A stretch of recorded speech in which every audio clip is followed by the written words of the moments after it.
Construction of the glass elevator project at Kelingking Beach temporarily halted due to spatial planning law violation. Here's another one.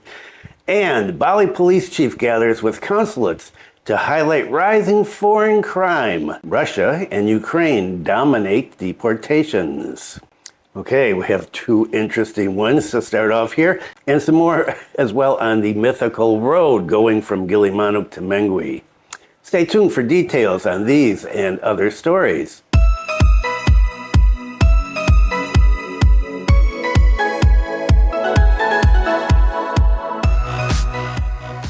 Selamat pagi. Welcome to the latest news from Bali in Indonesia. This is November 5th, 2025, and my name is Bruce. Yes, we're in November. Wow, the year has gone so quickly. And what is the weather like today? Well, it is overcast and much cooler than it's been the last few days. It is 28 degrees right now, exactly at 7:59 in the morning. And the humidity is 74%. Wow, and wind speed, well, forgot the wind speed. Wind speed is 6.4 kilometers an hour. So it has been windy and really hot and really humid, and it has rained up here. And I see from videos on TikTok and Instagram and Facebook and YouTube, flooding again around the island as rains have hit. But let's bring in more and more tourists so that they can float around from their hotel on rafts. Okay, well, if we have time, there is a segment on weather at the end of today's video. And so, let's get started right away. Construction of the glass elevator project at Kelingking Beach temporarily halted due to spatial planning law violation. And if you follow the news, you know that this elevator is very controversial. What's happening here? It's already constructed, as you can see, well, I think about 70%. The Bali DPRD Special Committee for Spatial Planning, Assets and Licensing, TRAP, conducted a spot check on the glass lift project at Kelingking Beach on Friday, this past Friday, the 31st of October, Halloween Day. The TRAP Special Committee confirmed the 180-meter high glass elevator project with an investment value of 200 billion rupiahs.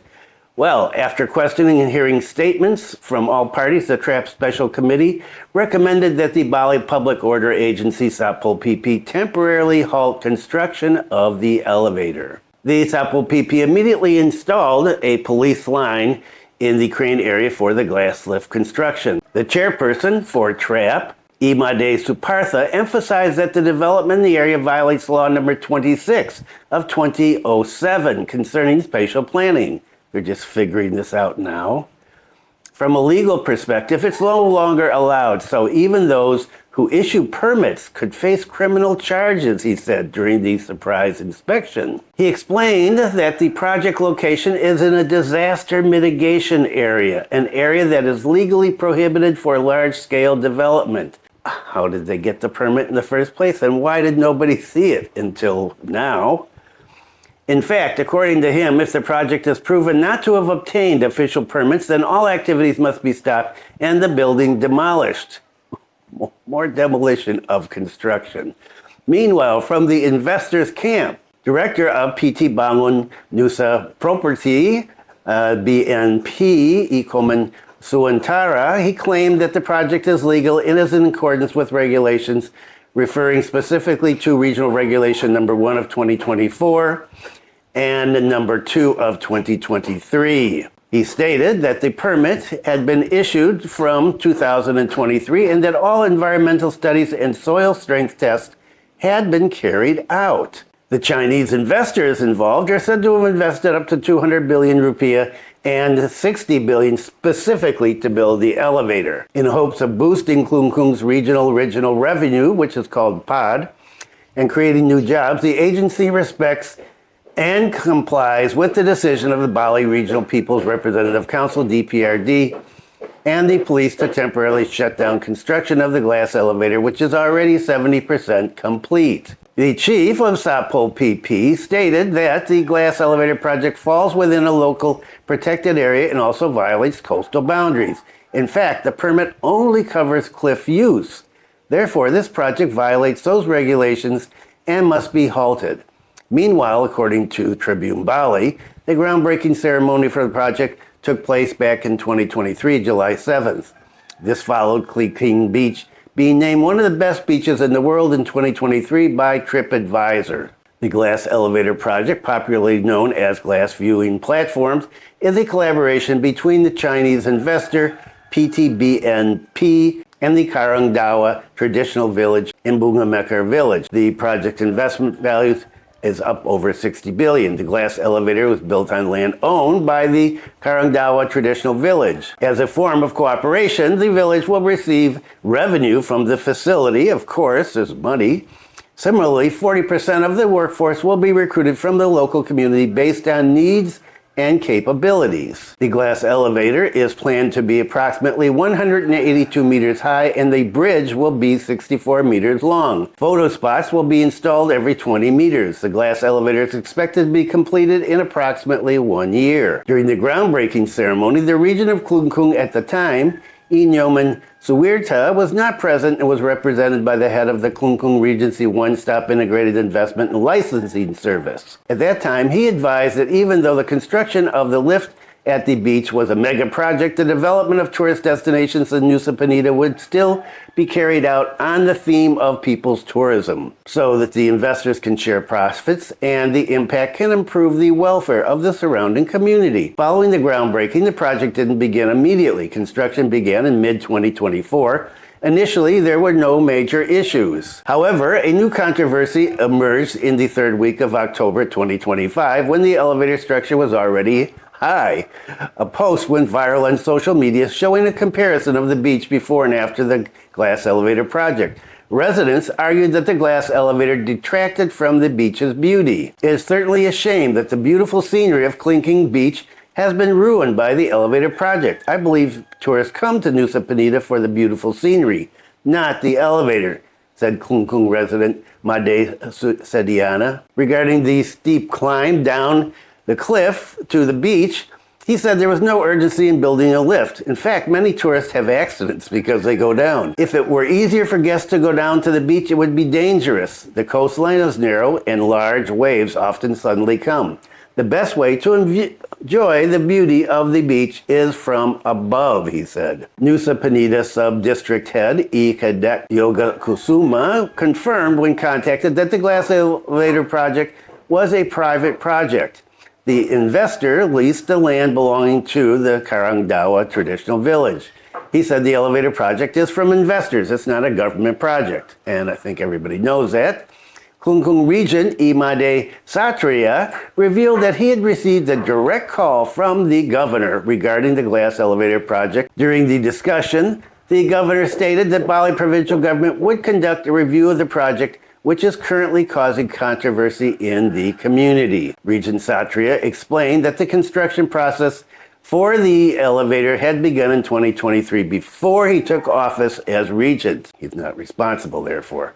At that time, I was still in the DPRD. The community had asked about the project, and according to the information, there had been a direct public outreach, even repeated, until agreement was finally reached between the investor and the local community. He explained that his party had summoned representatives from investors involved in the lift project. Investors claimed to have obtained all necessary permits, including environmental permits, issued through the online single submission OSS system from the central government.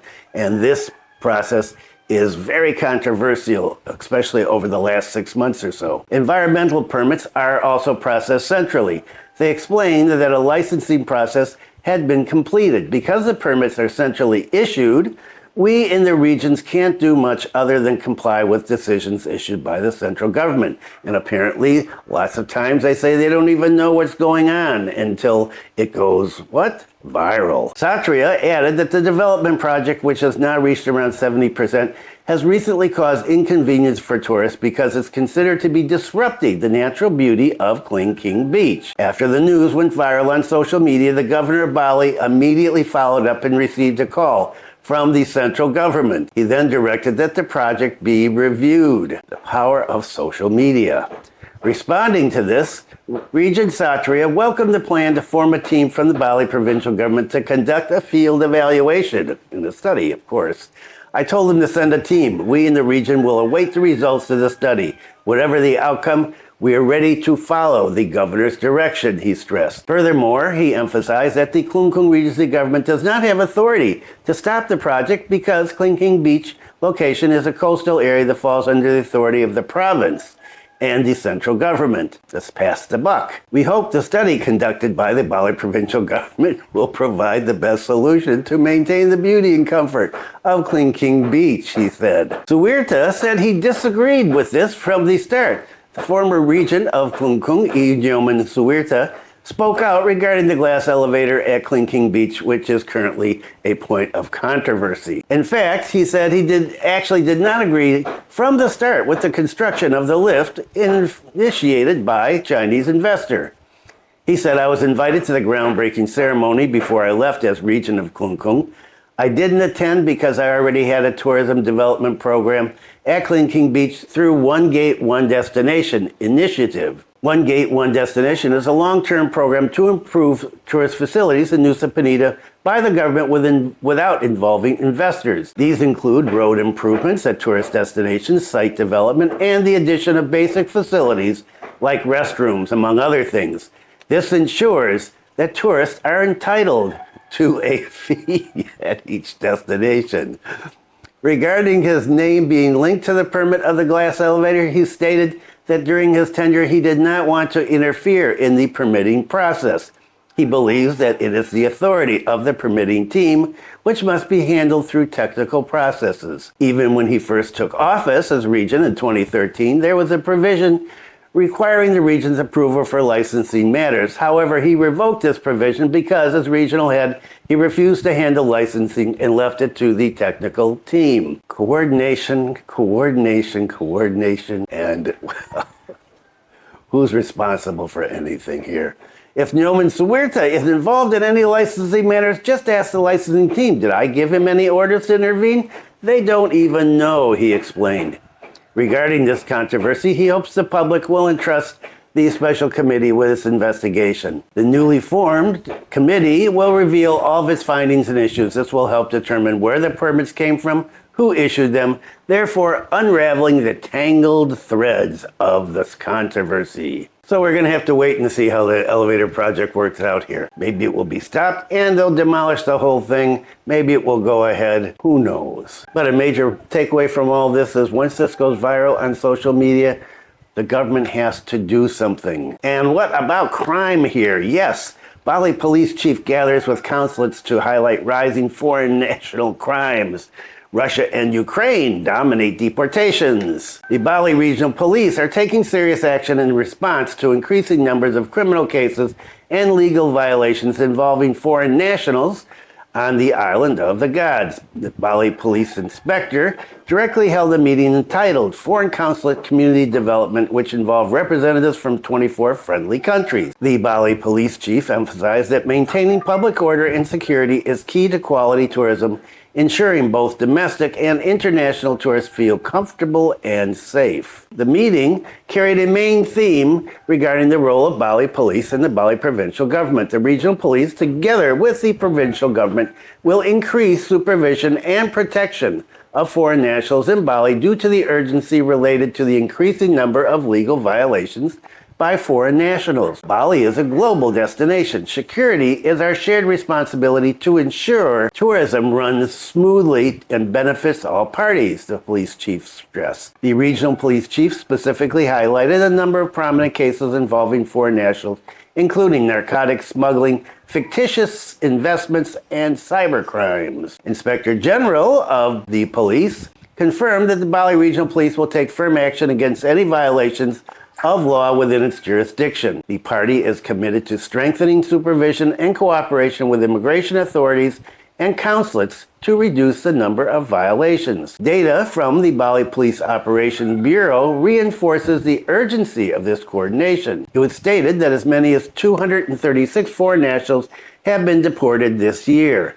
The 5 countries of origin for foreign nationals that dominate the deportation list are Russia, the U.S., Australia, Ukraine, and India. In addition, the Bali Regional Police also discovered a number of immigration administration violations during justice operations at villas and hotels carried out by foreign nationals.